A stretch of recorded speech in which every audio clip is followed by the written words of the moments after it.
गांव की उस पुरानी गली में एक दरवाजा था जो हर सुबह खुलता तो था, पर कभी पूरी तरह खुल नहीं पाया। जैसे उसके अंदर कोई सच धीरे धीरे घुट रहा हो। उस छोटे से गांव के किनारे, जहां सुबह की धूप हमेशा थोड़ा देर से पहुंचती थी, वही एक टेढ़ी सी गली में रामदास का छोटा सा ठेला लगा करता था। लकड़ी का पुराना ठेला, जिसके पहिए चलते तो थे, लेकिन हर मोड़ पर हल्की सी कराहट छोड़ जाते थे, जैसे उन्हें भी पता हो कि वे सिर्फ बोझ ही नहीं, कुछ अधूरी कहानियां भी ढो रहे हैं। रामदास हर सुबह सूरज निकलने से पहले उठ जाता, अपने आंगन में रखे मिट्टी के चूल्हे के पास बैठकर छोले उबालता, और पूरी के लिए आटा गूंथते हुए उसकी उंगलियां अक्सर रुक जाती, जैसे किसी पुराने ख्याल में अटक गई हों। उसकी आंखों के नीचे हल्की काली लकीरें थी, जो रातों की अधूरी नींद का हिसाब देती थी। लेकिन गांव में कोई उससे उसके बारे में ज्यादा नहीं पूछता था, क्योंकि सबको बस उसके छोले पूरी के स्वाद से मतलब था, जो सच में बहुत अच्छे होते थे, पर उस स्वाद के पीछे एक अजीब सी चुप्पी छुपी रहती थी, जो हर ग्राहक को महसूस तो होती, पर समझ में नहीं आती। उसके ठेले के पीछे एक पुरानी लकड़ी की दीवार थी, जिसमें एक पतली सी दरार थी। उस दरार से हर सुबह धूप की एक सीधी किरण अंदर आती और धीरे धीरे ठेले के किनारे पर टिक जाती, जैसे किसी को छूने की कोशिश कर रही हो। रामदास उस रोशनी को हर दिन देखता, लेकिन कभी उस पर हाथ नहीं रखता, बस एक पल के लिए ठहरता और फिर अपने काम में लग जाता। गांव के बच्चे अक्सर उसके पास आते, कुछ पैसे देते और पूरी लेकर भाग जाते, लेकिन एक बच्चा था, छोटू, जो हर दिन बिना पैसे के भी उसके पास खड़ा रहता, और रामदास उसे कभी भगाता नहीं था, बस चुपचाप एक पूरी उसके हाथ में रख देता, बिना कुछ कहे, जैसे वो किसी पुराने वादे को निभा रहा हो। लेकिन उसी ठेले के कोने में एक छोटी सी लोहे की पेटी भी थी, जिस पर एक पुराना ताला लगा रहता, और उस ताले पर जमी धूल कभी साफ नहीं होती थी। लोग कहते थे कि उस पेटी में रामदास अपने पैसे रखता है, लेकिन किसी ने उसे कभी खोलते नहीं देखा, और जब भी कोई उस पेटी के बारे में पूछता, तो रामदास बस हल्की सी मुस्कान दे देता, जो आंखों तक नहीं पहुंचती थी, जैसे वो कुछ छुपा रहा हो, या शायद खुद से भी कुछ छुपाने की कोशिश कर रहा हो। एक दिन जब हवा थोड़ी तेज थी और गली में सूखे पत्ते घूम रहे थे, छोटू ने अचानक उस पेटी की तरफ इशारा करते हुए पूछा, चाचा, इसमें क्या है? रामदास के हाथ एक पल के लिए रुक गए। पूरी तलते हुए तेल की आवाज धीमी पड़ गई, और उसकी आंखें उस ताले पर टिक गई, जैसे कोई पुरानी याद फिर से जाग गई हो। उसने धीरे से कहा, कुछ नहीं, बस पुराने दिन हैं, और फिर तुरंत नजरें हटा ली। लेकिन उस दिन के बाद छोटू हर रोज उस पेटी को थोड़ी देर तक देखता, जैसे उसे यकीन हो कि उसमें कुछ ऐसा है जो सिर्फ पैसे नहीं हो सकते, और शायद वही सच था, क्योंकि हर रात जब गांव सो जाता और गली में सिर्फ कुत्तों की दूर से आती आवाजें रह जाती, रामदास अपने ठेले के पास बैठता, उस पेटी के पास, लेकिन उसे खोलता नहीं, बस उसकी सतह पर उंगलियां फेरता रहता, जैसे किसी पुराने जख्म को छू रहा हो। और उस समय उसकी आंखों में एक अजीब सी नमी आ जाती, जो दिन की रोशनी में कभी नहीं दिखती थी। उसी गली के आखिरी सिरे पर एक पुराना घर था, जिसके दरवाजे पर जंग लगा ताला लटकता था, और उसकी खिड़की आधी खुली रहती थी, जैसे किसी ने उसे जल्दी में छोड़ा हो। गांव के बुजुर्ग कहते थे कि वो घर कई सालों से खाली है, लेकिन कुछ लोग मानते थे कि वहां अब भी किसी की याद रहती है, जो हर शाम उस खिड़की से बाहर झांकती है। और शायद वही वजह थी कि रामदास कभी उस घर की तरफ सीधे नहीं देखता था, जैसे उसकी नजर उस खिड़की से टकराने से डरती हो, जैसे वहां कोई ऐसा सच छुपा हो जिसे वो अब भी स्वीकार नहीं कर पाया था। और हर दिन जब सूरज ढलता और गली में लंबी परछाइयां फैल जाती, रामदास अपना ठेला समेटता, लेकिन उस लोहे की पेटी को हमेशा आखिर में छूता, जैसे वो सिर्फ एक चीज नहीं, बल्कि उसका पूरा अतीत हो, जिसे वो साथ लेकर चलता है, पर खोलने की हिम्मत नहीं करता। और उसी चुप्पी में उस दरार से आती रोशनी धीरे धीरे गायब हो जाती, जैसे कोई कहानी फिर से अधूरी रह गई हो। उस रात हवा कुछ ज्यादा ही धीमी थी, जैसे गली खुद अपनी सांस रोककर किसी अनकहे पल का इंतजार कर रही हो। और रामदास अपने ठेले के पास उसी तरह बैठा था, उंगलियां उस लोहे की पेटी पर टिकाए, जैसे किसी दरवाजे के बाहर खड़ा हो जिसे खोलने की हिम्मत अब तक नहीं जुटा पाया। तभी अचानक गली के आखिरी सिरे से एक हल्की सी आवाज आई, पुराने दरवाजे के हिलने की, इतनी धीमी कि अगर दिल शांत न हो तो शायद सुनाई भी न दे। रामदास की उंगलियां वहीं ठहर गई, आंखें अपने आप उस तरफ उठ गई जहां वो पुराना घर खड़ा था। वही घर जिसकी खिड़की हमेशा आधी खुली रहती थी। आज पहली बार उस खिड़की के पास एक हल्की सी परछाई हिली, जैसे कोई अंदर से गुजरा हो। और उस एक पल में रामदास के चेहरे पर जो सन्नाटा उतरा, वो किसी डर से नहीं बल्कि किसी पहचान से भरा था। जैसे उसने उस हलचल को पहले भी कहीं महसूस किया हो। बहुत साल पहले, बहुत करीब से उसकी सांस थोड़ी भारी हो गई, लेकिन उसने खुद को वही रोक लिया, जैसे आगे बढ़ना किसी पुराने घाव को फिर से खोल देना हो। उसी समय छोटू, जो शायद पास की दीवार के पीछे सोया करता था, करवट बदलते हुए उठ बैठा और आधी नींद में ही बोला, चाचा, आज वहां रोशनी क्यों है? उसकी आवाज में मासूमियत थी, लेकिन उस सवाल ने जैसे रात की खामोशी को थोड़ा और गहरा कर दिया। रामदास ने कुछ जवाब नहीं दिया, बस धीरे से अपनी नजरें हटा ली और पेटी पर हाथ रखकर उसे थोड़ा अपनी ओर खींच लिया, जैसे वो किसी चीज को बचा रहा हो या शायद किसी से छुपा रहा हो। अगली सुबह जब धूप फिर से उसी दरार से अंदर आई, तो आज उसमें एक अजीब सी ठंडक थी। रामदास ने हमेशा की तरह काम शुरू किया, लेकिन उसकी हर हरकत में हल्की सी बेचैनी थी, जैसे उसका मन कहीं और अटका हो। छोले उबल रहे थे, पूरी तल रही थी, ग्राहक आ रहे थे, सब कुछ वैसा ही था। फिर भी कुछ बदल गया था। छोटू आज भी आया, लेकिन आज वो सीधा पेटी के पास जाकर बैठ गया। उसकी आंखें उस ताले पर टिकी थी, जैसे वो कोई जवाब ढूंढ रहा हो। और इस बार उसने फिर से पूछा, चाचा, अगर इसमें कुछ नहीं है तो आप इसे खोलते क्यों नहीं? रामदास के हाथ फिर से रुक गए। इस बार ज्यादा देर के लिए तेल में तैरती पूरी धीरे धीरे सुनहरी हो रही थी, लेकिन उसकी नजर कहीं और थी, बहुत दूर, जैसे वो उस सवाल के जवाब में किसी और दिन, किसी और पल को देख रहा हो। उसने धीरे से कहा, कुछ चीजें खोलने के लिए नहीं होती छोटू, बस साथ रखने के लिए होती है। उसकी आवाज बहुत हल्की थी, लेकिन उसमें एक थकान थी जो शब्दों से ज्यादा गहरी थी।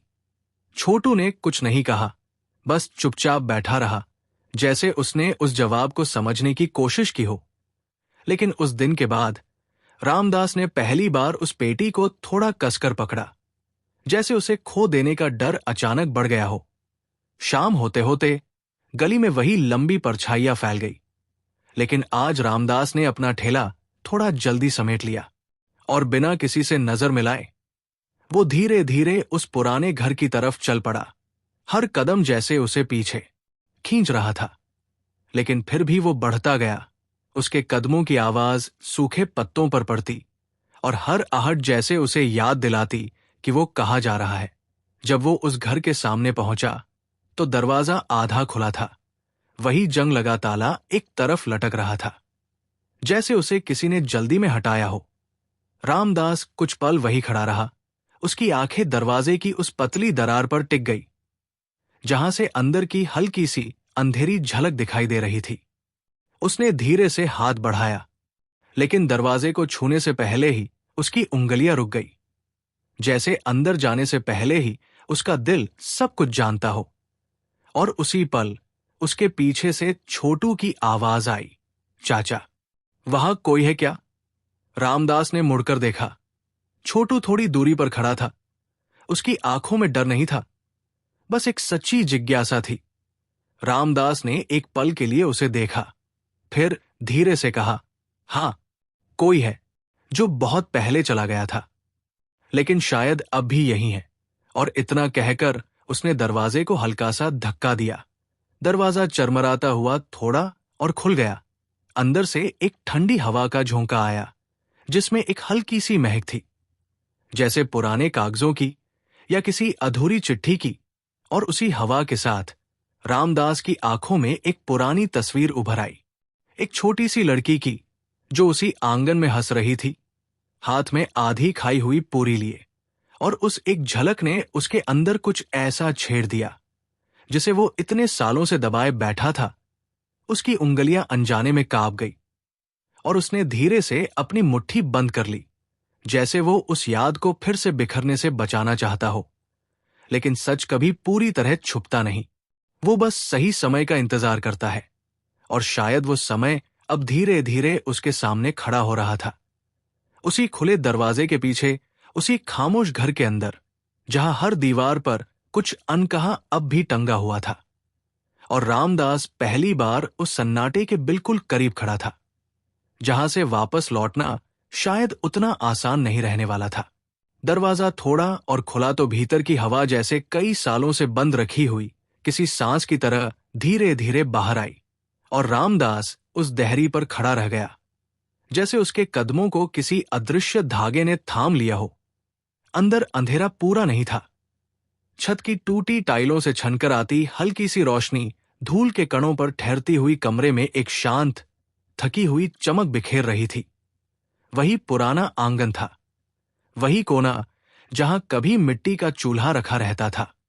बस अब वहां राख की पतली सी परत थी, जैसे किसी ने आखिरी बार कुछ पकाया हो और फिर लौटकर कभी नहीं आया। रामदास ने धीरे धीरे एक कदम अंदर रखा, फिर दूसरा। हर कदम के साथ लकड़ी का फर्श हल्की सी आवाज करता, जैसे हर तख्ता उसे पहचानता हो और उसके लौटने की खबर बाकी घर तक पहुंचा रहा हो। छोटू दरवाजे पर ही खड़ा रहा, उसकी छोटी सी परछाई लंबी होकर भीतर तक खिंचाई थी। लेकिन उसकी आंखें रामदास से हट नहीं रही थी, जैसे वो समझना चाहता हो कि इस खामोशी में ऐसा क्या है जो उसके चाचा को इतना भारी बना देता है। कमरे के बीचों बीच एक पुरानी कुर्सी पड़ी थी, एक पाया थोड़ा टेढ़ा, और उसके पास जमीन पर एक टूटी हुई मिट्टी की गुड़िया, जिसके चेहरे पर लगी धूल के बीच से हल्की सी मुस्कान अब भी झांक रही थी। रामदास की नजर उस गुड़िया पर ठहर गई और उसी पल उसके भीतर कुछ बहुत धीरे धीरे टूटने लगा, जैसे कोई धागा जो बरसों से खिंचा हुआ था अब अपनी आखिरी गांठ तक पहुंच गया हो। उसने झुककर गुड़िया को उठाया, उंगलियों से उस पर जमी धूल को बहुत हल्के से हटाया, जैसे वो किसी जख्म को छू रहा हो। और उसके होंठों पर एक अधूरी सी मुस्कान आई, वही मुस्कान जो कभी किसी और के चेहरे पर हुआ करती थी, बहुत साल पहले, उसी आंगन में, उसी धूप के नीचे। उसकी आंखें पल भर के लिए बंद हो गई और एक धीमी सी आवाज उसके भीतर गूंजी, बाबा, आज पूरी थोड़ी और दे दोगे ना? इतनी कोमल, इतनी सच्ची कि उसे लगा जैसे वो आवाज अभी भी यही कहीं ठहरी हुई है, बस सुनने वाले का इंतजार कर रही है। उसने आंखें खोली तो सामने दीवार पर एक हल्की सी दरार दिखी, वही दरार जो उसके ठेले के पीछे वाली दीवार में भी थी, जैसे दोनों जगहों की चुप्पियां आपस में जुड़ी हुई हों। उस दरार के नीचे एक पुराना लकड़ी का संदूक रखा था, आधा खुला हुआ, और उसके भीतर कुछ कागज झलक रहे थे। रामदास के कदम अपने आप उस तरफ बढ़े।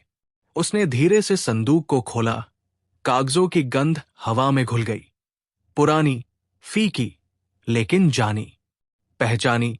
उसने उनमें से एक कागज उठाया। वो कोई चिट्ठी नहीं थी, बस एक छोटा सा कागज का टुकड़ा था, जिस पर बच्चों जैसी टेढ़ी मेढ़ी लिखावट में लिखा था, बाबा, आज मैं पैसे लाना भूल गई, पर आप नाराज मत होना। और उस एक पंक्ति ने जैसे पूरे कमरे की हवा बदल दी। छोटू अब भी दरवाजे पर खड़ा था, लेकिन उसकी सांस भी जैसे उस कागज के साथ धीमी हो गई थी। रामदास की उंगलियां कांपने लगी। उसने कागज को बहुत संभाल कर पकड़ा, जैसे वो किसी बहुत नाजुक चीज को थामे हो। उसकी आंखों में जो नमी आई, वो अचानक नहीं थी, वो धीरे धीरे सालों से जमा होती आई थी और आज बस अपनी जगह ढूंढ रही थी। उसने चारों तरफ देखा, दीवारें, खिड़की, वो कोना जहां कभी एक छोटी सी चारपाई हुआ करती थी। हर चीज जैसे उसे देख रही थी, जैसे पूछ रही हो कि इतने सालों बाद अब क्यों। और उसी सवाल के बीच उसे अपनी जेब का वजन महसूस हुआ, वही छोटी सी लोहे की चाबी जो वो हमेशा अपने साथ रखता था, जिसे कभी किसी ने ध्यान से देखा नहीं। उसने धीरे से उसे निकाला, हथेली पर रखा और कुछ पल तक उसे देखता रहा, जैसे वो सिर्फ एक चाबी नहीं बल्कि किसी फैसले का बोझ हो। छोटू ने पहली बार धीरे से कदम बढ़ाया और उसके पास आकर खड़ा हो गया। उसकी नजर चाबी पर थी, फिर रामदास के चेहरे पर, और बहुत धीरे से उसने पूछा, चाचा, ये उसी पेटी की है? रामदास ने तुरंत जवाब नहीं दिया, बस एक लंबी सांस ली, और उस सांस में जैसे कई सालों का बोझ था। उसने सिर हल्का सा हिलाया, हां में, या शायद किसी स्वीकार में। फिर उसने अपनी मुट्ठी बंद कर ली, जैसे वो अब भी पूरी तरह तैयार नहीं था। लेकिन कहीं अंदर, बहुत गहराई में, कुछ बदल चुका था।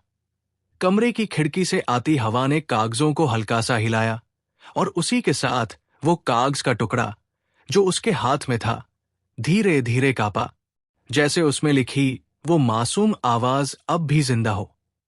और उसी पल रामदास ने महसूस किया कि वो जिस चीज को इतने सालों से बंद रखे था, वो सिर्फ एक राज नहीं था, वो एक रिश्ता था जिसे उसने खुद ही अधूरा छोड़ दिया था। उसकी आंखें फिर से बंद हो गई, और इस बार जो खामोशी उसके भीतर उतरी वो डर की नहीं थी, वो एक धीमी सी स्वीकृति थी, जैसे कोई बहुत पुराना सच अब उसके सामने बैठ गया हो, बिना किसी शोर के, बिना किसी आरोप के, बस इंतजार में कि कब उसे आखिरकार देखा जाएगा। और जब उसने फिर से आंखें खोली तो बाहर की रोशनी थोड़ी और नरम हो गई थी, जैसे शाम धीरे धीरे उतर रही हो। और उस फेडिंग लाइट में रामदास ने पहली बार उस घर को पूरी तरह देखा, जैसे वो सिर्फ ईंट पत्थर का ढांचा नहीं, बल्कि उसकी अपनी यादों का एक शांत कोना हो, जहां से वो कभी गया ही नहीं था। बस खुद को ये कहता रहा कि वो लौटेगा नहीं। लेकिन कुछ जगह ऐसी होती है जो हमें जाने नहीं देती, चाहे हम कितनी भी दूर क्यों न चले जाएं। और उस पल, उस खामोश घर के बीच, रामदास ने बहुत धीरे से सिर झुका लिया, जैसे किसी अनदेखी मौजूदगी से माफी मांग रहा हो, बिना शब्दों के, बिना आवाज के, बस एक सच्चे एहसास के साथ जो देर से आया था, लेकिन अब रुकने वाला नहीं था। और उस झुके हुए सिर के साथ, जैसे ही रामदास ने अपनी आंखें दोबारा खोली, कमरे की खामोशी अब पहले जैसी नहीं रही थी। उसमें एक धीमी सी हलचल थी, जैसे कोई बहुत पुरानी बात अब खुद चलकर सामने आना चाहती हो। उसने अपने हाथ में पकड़ी उस छोटी सी चाबी को फिर से देखा। उंगलियों की पकड़ थोड़ी ढीली हुई, और पहली बार उसे ऐसा लगा कि ये चाबी किसी ताले से ज्यादा उसके अपने दिल के दरवाजे के लिए बनी थी। छोटू अब उसके बिल्कुल पास खड़ा था। उसकी सांसों की हल्की गर्माहट उस ठंडी हवा में महसूस हो रही थी। लेकिन दोनों में से कोई कुछ नहीं बोला, जैसे शब्द इस पल के लिए जरूरी ही नहीं थे। रामदास ने धीरे धीरे मुड़कर उस दरवाजे की तरफ देखा, जिससे वो अभी अभी अंदर आया था। बाहर गली में शाम की धूप अब सुनहरी से हल्की नारंगी होने लगी थी, और उसी रोशनी में उसका ठेला दूर खड़ा दिखाई दे रहा था। उसके पहिए बिल्कुल शांत थे, जैसे वो भी इंतजार में हो कि अब क्या होगा। रामदास ने एक लंबी सांस ली और फिर बहुत धीमे कदमों से वापस दरवाजे की ओर चल पड़ा। हर कदम अब पहले से थोड़ा हल्का था, लेकिन उसमें एक अजीब सी गंभीरता भी थी, जैसे वो सिर्फ चल नहीं रहा, बल्कि कोई फैसला अपने साथ लेकर जा रहा हो। बाहर निकलते ही हवा ने उसके चेहरे को हल्के से छुआ, और उसमें एक अलगसी ठंडक थी, न डर की, न बेचैनी की, बल्कि किसी सच्चाई के करीब आने की। छोटू भी उसके पीछे पीछे बाहर आ गया। उसकी आंखें अब भी रामदास के चेहरे पर थी, जैसे वो उस बदलाव को पढ़ने की कोशिश कर रहा हो जो बिना शब्दों के हो रहा था। दोनों कुछ पल उस घर के सामने खड़े रहे, और फिर रामदास ने बहुत धीरे से दरवाजा वापस बंद कर दिया, बिना आवाज के, जैसे वो उस खामोशी को टूटने नहीं देना चाहता था जो अब वहां ठहर गई थी। गली में वापस लौटते हुए उसके कदम अब उतने भारी नहीं थे, लेकिन हर कदम के साथ उसकी मुट्ठी में बंद चाबी का एहसास और साफ होता जा रहा था, जैसे वो उसे याद दिला रही हो कि अब वापस जाने का रास्ता नहीं है। जब वो अपने ठेले के पास पहुंचा तो सूरज लगभग ढल चुका था और उस पुरानी दीवार की दरार से आती रोशनी अब बहुत हल्की रह गई थी। लेकिन आज पहली बार रामदास ने उस रोशनी को सिर्फ देखा नहीं, उसने धीरे से अपना हाथ उस किरण के बीच रख दिया, जैसे वो उसे महसूस करना चाहता हो। उसकी उंगलियों पर वो हल्की सी गर्माहट पड़ी और उसी पल उसकी आंखों में फिर से वही नमी आई, लेकिन इस बार उसमें एक अलगसी शांति भी थी। छोटू ने ये सब चुपचाप देखा और फिर बहुत धीरे से पूछा, चाचा, आप अब वो पेटी खोलोगे? सवाल बहुत साधारण था, लेकिन उसके पीछे जो इंतजार था वो गहरा था। रामदास ने उसकी तरफ देखा और इस बार उसकी मुस्कान थोड़ी और सच्ची थी। आंखों तक पहुंचती हुई उसने धीरे से सिर हिलाया, हां मैं। और बिना कुछ कहे वो ठेले के कोने में रखी उस लोहे की पेटी के पास बैठ गया। उसकी उंगलियां अब कांप नहीं रही थी, बस हल्की सी थमी हुई थी, जैसे वो इस पल को जल्दी में नहीं जीना चाहता। उसने अपनी मुट्ठी खोली, चाबी को बहुत ध्यान से ताले के पास लाया और कुछ पल के लिए वही रुक गया, जैसे आखिरी बार खुद से पूछ रहा हो कि क्या वो सच में तैयार है। गली अब लगभग खाली हो चुकी थी। दूर कहीं से एक कुत्ते के भौंकने की आवाज आई और हवा में रात की पहली ठंडक उतरने लगी। छोटू उसके पास जमीन पर बैठ गया, बिल्कुल शांत, जैसे वो इस पल का हिस्सा बनना चाहता हो। लेकिन बिना किसी शोर के रामदास ने धीरे से चाबी को ताले में डाला और बहुत हल्के से घुमाया। एक धीमी सी टक की आवाज हुई, इतनी छोटी कि अगर दिल तेज धड़क रहा हो तो शायद सुनाई भी न दे, लेकिन उस आवाज में सालों की बंद खामोशी खुलने लगी थी। उसने ताले को हटाया और पेटी का ढक्कन बहुत धीरे से उठाया, जैसे वो डरता हो कि कहीं अंदर रखी यादें अचानक बिखर न जाए। अंदर कोई सोना चांदी नहीं था, नहीं पैसे, बस कुछ पुराने कागज, एक छोटी सी लाल कपड़े में लिपटी चीज और एक फीकी सी तस्वीर। रामदास की नजर सबसे पहले उस तस्वीर पर गई। उसने उसे उठाया और जैसे ही धूल हटाई उसका चेहरा पूरी तरह साफ हो गया। एक छोटी सी लड़की, दो चोटी बनाए, आंखों में चमक, हाथ में आधी खाई हुई पूरी, और उसके पास खड़ा एक जवान आदमी, मुस्कुराता हुआ, बिना किसी बोझ के। और उस तस्वीर को देखते ही रामदास की सांस जैसे एक पल के लिए रुक गई, क्योंकि वो आदमी वही था, बस सालों पहले का, बिना पछतावे के, बिना उस चुप्पी के जो अब उसके साथ रहती थी। छोटू ने धीरे से तस्वीर की ओर देखा और बहुत हल्के से पूछा, ये कौन है चाचा? रामदास ने जवाब देने से पहले एक लंबी सांस ली। उसकी उंगलियां तस्वीर के किनारों को सहला रही थी, जैसे वो उस पल को फिर से छूना चाहता हो। उसने बहुत धीमी आवाज में कहा, ये मेरी बिटिया है। और उस एक वाक्य के साथ जैसे पूरी गली की हवा कुछ पल के लिए ठहर गई। छोटू ने कुछ नहीं कहा, बस उसकी आंखों में एक अलगसी समझ आ गई। और रामदास की आंखों में जो आंसू अब थे वो सिर्फ दुख के नहीं थे, वो उस दूरी के थे जो उसने खुद अपने और उस मासूम चेहरे के बीच बना ली थी। उसने फिर उस लाल कपड़े को खोला। उसके अंदर एक छोटी सी चूड़ी थी, बहुत पतली, जैसे किसी बच्चे की कलाई के लिए बनाई गई हो। और जैसे ही उसने उसे हाथ में लिया, उसकी उंगलियां हल्के से कांपी, जैसे उस ठंडी धातु में अब भी किसी की गर्माहट बाकी हो। उसी पल हवा ने हल्का सा झोंका लिया और उस पुरानी दीवार की दरार से आती आखिरी रोशनी उसके हाथों पर पड़ी और उस चूड़ी पर एक पल के लिए चमक आई, जैसे कोई बहुत दूर से मुस्कुरा रहा हो। और रामदास ने पहली बार उस चमक को छुपाने की कोशिश नहीं की, बस उसे देखता रहा, शांत, स्थिर और भीतर से थोड़ा सा टूटता हुआ। लेकिन इस बार वो टूटना शायद उसे जोड़ने की शुरुआत था।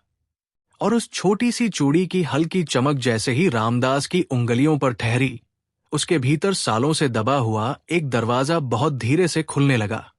बिना किसी शोर के, बिना किसी हड़बड़ी के, बस एक थकी हुई स्वीकृति के साथ उसने चूड़ी को अपनी हथेली में समेट लिया, जैसे वो किसी नाजुक पल को फिर से बिखरने से बचाना चाहता हो। उसकी आंखें अब भी उस तस्वीर पर थी जहां वो खुद खड़ा था, हल्का, बेफिक्र, और उसके पास उसकी छोटी सी बिटिया, जिसकी मुस्कान में कोई डर नहीं था, कोई कमी नहीं थी। और उसी मुस्कान के पीछे छुपी एक याद अब धीरे धीरे साफ होने लगी, जैसे धुंध में कोई रास्ता दिखने लगे। उसे वो दिन याद आया जब पहली बार उसने अपने ठेले को थोड़ा बड़ा करने का सोचा था, जब उसने ज्यादा कमाने के लिए छोले में पानी थोड़ा और मिलाया था, पूरी का आटा थोड़ा कम गूंथा था, और अपने ही हाथों के स्वाद को धीरे धीरे बदल दिया था। उसे लगा था कि इससे उसका घर जल्दी भर जाएगा, उसकी बिटिया के लिए नए कपड़े आएंगे और उसकी आंखों में और चमक आएगी। लेकिन उस छोटे से लालच ने जैसे उसके घर की गर्माहट को धीरे धीरे कम कर दिया था। वो देर तक ठेला लगाता, देर से घर लौटता, और जब लौटता भी तो उसकी थकान उसके शब्दों से पहले पहुंच जाती।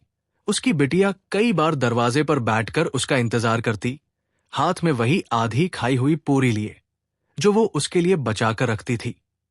लेकिन कई बार वो बिना खाए ही सो जाती, और सुबह वो पूरी सूख कर सख्त हो जाती, जैसे इंतजार भी कभी कभी पत्थर बन जाता है। रामदास ने एक गहरी सांस ली। उसकी उंगलियां अब भी उस चूड़ी को थामे थी, और उसे वो रात याद आई, वही रात जब बारिश बहुत तेज थी और गली में पानी भर गया था। उसकी बिटिया ने उससे कहा था, बाबा, आज जल्दी आ जाना, मुझे डर लगता है। और उसने बस इतना कहा था, बस थोड़ी देर और, आज ज्यादा कमाई हो जाएगी। और वो थोड़ी देर शायद बहुत लंबी हो गई थी, क्योंकि जब वो लौटा तो दरवाजा खुला था, घर के अंदर अंधेरा था, और खिड़की से आती हवा में वही कागज हिल रहा था, वही छोटा सा नोट जो अब उसके हाथ में था। और उस रात के बाद उस घर की खामोशी कभी नहीं टूटी। लोग कहते रहे कि वो बच्ची कहीं चली गई, कोई कहता उसे कोई अपने साथ ले गया, लेकिन रामदास के दिल में हमेशा एक ही आवाज गूंजती रही, वो इंतजार जो उसने तोड़ दिया था। और उसी टूटे हुए पल को उसने इस पेटी में बंद कर दिया था, जैसे अगर वो इसे खोलने से बचा ले तो शायद वो गलती भी वही बंद रह जाएगी। लेकिन आज, इतने सालों बाद, जब वो सब उसके सामने था, वो तस्वीर, वो चूड़ी, वो कागज, तो उसे समझ आ रहा था कि कुछ चीजें बंद करने से खत्म नहीं होती, वो बस और गहरी हो जाती है। छोटू चुपचाप उसके पास बैठा था। उसकी आंखों में अब सवाल कम थे और एक शांत सी समझ ज्यादा थी। उसने धीरे से अपनी छोटी सी हथेली रामदास के हाथ पर रख दी, जहां वो चूड़ी थी, और उस हल्के से स्पर्श में कोई शब्द नहीं था, फिर भी बहुत कुछ था। रामदास ने पहली बार उस बच्चे की तरफ देखा, और उसकी आंखों में उसे वही मासूमियत दिखी, वही भरोसा जो कभी उसकी बिटिया की आंखों में था। और उसी पल उसके अंदर कुछ बहुत धीरे धीरे बदल गया, जैसे कोई भारी पत्थर थोड़ा खिसक गया हो। उसने धीरे से चूड़ी को वापस उस लाल कपड़े में रखा, लेकिन इस बार उसके हाथ कांपे नहीं। उसने तस्वीर को फिर से देखा और बहुत हल्की आवाज में कहा, मुझे माफ कर दे। शब्द बहुत छोटे थे, लेकिन उनमें जो सच्चाई थी वो सालों की चुप्पी से बड़ी थी। हवा अब थोड़ी और ठंडी हो गई थी, रात पूरी तरह उतर आई थी, और गली में सन्नाटा फैल गया था। लेकिन उस सन्नाटे में अब डर नहीं था, बस एक धीमी सी राहत थी, जैसे कोई बहुत पुराना बोझ अब हल्का होने लगा हो। रामदास ने पेटी को खुला ही रहने दिया। उसे बंद करने की कोई जल्दी नहीं थी, जैसे वो अब खुद को छुपाना नहीं चाहता। उसने छोटू की तरफ देखा और बहुत धीरे से कहा, कल से मैं वही बनाऊंगा जैसा पहले बनाता था। छोटू ने कुछ नहीं पूछा कि पहले कैसा, बस हल्का सा मुस्कुरा दिया, जैसे उसे पता हो कि इसका मतलब क्या है। रामदास ने अपने ठेले की तरफ देखा। वो वही पुराना ठेला था, वही कराहते पहिए, वही लकड़ी की थकी हुई सतह, लेकिन आज उसमें एक अलग सी संभावना थी। जैसे वो सिर्फ कमाने का जरिया नहीं बल्कि कुछ ठीक करने का रास्ता बन सकता है। उसने धीरे से ठेले के किनारे पर हाथ फेरा, जैसे वो किसी पुराने साथी से वादा कर रहा हो। और उस वादे में कोई शोर नहीं था, बस एक शांत सा इरादा था, कुछ लौटाने का जो उसने कभी खो दिया था, और शायद किसी और के इंतजार को अब अधूरा न छोड़ने का। और उस शांत इरादे के साथ रात धीरे धीरे बीतती रही, जैसे हर बीतता पल रामदास के भीतर किसी पुराने बोझ को हल्का कर रहा हो। उसने उस रात बहुत देर तक नींद को अपने पास आने नहीं दिया, लेकिन इस बार उसकी जाग में बेचैनी नहीं थी। एक अजीब सी सुकून भरी थकान थी, जैसे कोई लंबा सफर तय करके आखिरकार कहीं रुक पाया हो। सुबह जब पहली हल्की रोशनी उसी दीवार की दरार से भीतर आई, तो आज उसमें पहले जैसी ठंडक नहीं थी। वो थोड़ी गर्म थी, थोड़ी मुलायम, जैसे किसी ने उसे छूकर गुजरते हुए कुछ कह दिया हो। रामदास ने अपने चूल्हे के पास बैठकर आटा गूंथा, और इस बार उसकी उंगलियां नहीं रुकी। हर हरकत में एक धीमी सी स्थिरता थी। उसने छोले वैसे ही पकाए जैसे कभी बहुत पहले पकाया करता था, बिना जल्दबाजी, बिना किसी जोड़ घटाव के, जैसे हर दाना अपने पूरे स्वाद के साथ उबल रहा हो। हवा में एक अलगसी खुशबू फैल गई, जो सिर्फ मसालों की नहीं थी। उसमें एक सच्चाई थी, एक वापसी थी। गली में धीरे धीरे लोग आने लगे, और जब पहली पूरी कढ़ाई से बाहर आई, तो उसकी सुनहरी सतह पर वही पुरानी चमक थी, जिसे शायद कई सालों से किसी ने महसूस नहीं किया था। छोटू हमेशा की तरह सबसे पहले आया, लेकिन आज उसके चेहरे पर एक हल्की सी मुस्कान थी, जैसे वो पहले से जानता हो कि कुछ बदल चुका है। रामदास ने बिना कुछ कहे उसके हाथ में एक पूरी रख दी, और इस बार उसकी उंगलियां जरा सी देर के लिए ठहर गई, जैसे वो उस पल को महसूस करना चाहता हो। छोटू ने एक कौर लिया, और बिना कुछ बोले उसकी आंखों में जो चमक आई, वो किसी तारीफ से ज्यादा सच्ची थी। रामदास ने उसे देखा और बहुत हल्के से मुस्कुरा दिया, जैसे किसी दूर खड़ी याद ने भी उसी वक्त मुस्कुरा दिया हो। दिन धीरे धीरे आगे बढ़ता रहा। लोग आते रहे, खाते रहे, और कुछ पुराने ग्राहक जो कई दिनों से नहीं आए थे, आज रुककर थोड़ा ज्यादा देर तक खड़े रहे, जैसे उन्हें भी उस स्वाद में कुछ जाना पहचाना मिला हो। लेकिन इस बार रामदास की नजर सिर्फ पैसों पर नहीं थी। उसने कई बार देखा कि कोई बच्चा बिना पैसे के खड़ा है, और हर बार उसने बिना पूछे उसके हाथ में पूरी रख दी, जैसे वो हर छोटे छोटे पल में उस अधूरे इंतजार को भरना चाहता हो, जो कभी उसकी अपनी दुनिया में छूट गया था। दोपहर की धूप जब तेज हुई, तो उसने अपने ठेले के पीछे वाली दीवार की उस दरार को फिर से देखा, और इस बार वो सिर्फ रोशनी की एक पतली सी रेखा नहीं लगी, वो जैसे एक रास्ता लग रही थी, जहां से कुछ अंदर आ रहा है और कुछ बाहर जा रहा है। धीरे धीरे, बिना शोर के, शाम तक उसका ठेला लगभग खाली हो गया। लेकिन आज उसे खाली होने का कोई डर नहीं था, क्योंकि उसके भीतर जो भरा था वो किसी गिनती में नहीं आता था। जब सूरज ढलने लगा, तो उसने एक पल के लिए अपने ठेले को छोड़कर उस पुराने घर की तरफ देखा। दरवाजा अब भी बंद था, लेकिन खिड़की से आती हल्की सी रोशनी में अब अंधेरा उतना भारी नहीं लग रहा था, जैसे उस घर ने भी उसकी माफी को कहीं चुपचाप स्वीकार कर लिया हो।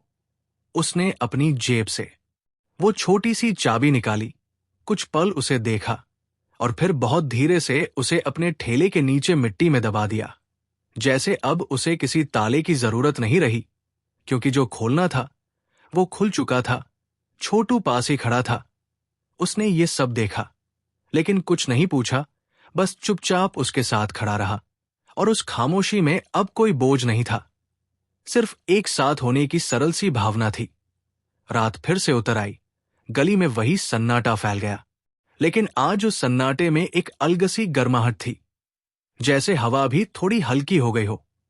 रामदास ने अपने ठेले के पास बैठकर आसमान की तरफ देखा, जहां कुछ तारे धीरे धीरे दिखाई देने लगे थे, और उन टिमटिमाते तारों के बीच उसे एक छोटा सा चेहरा याद आया। दो चोटी, आंखों में चमक, हाथ में आधी खाई हुई पूरी।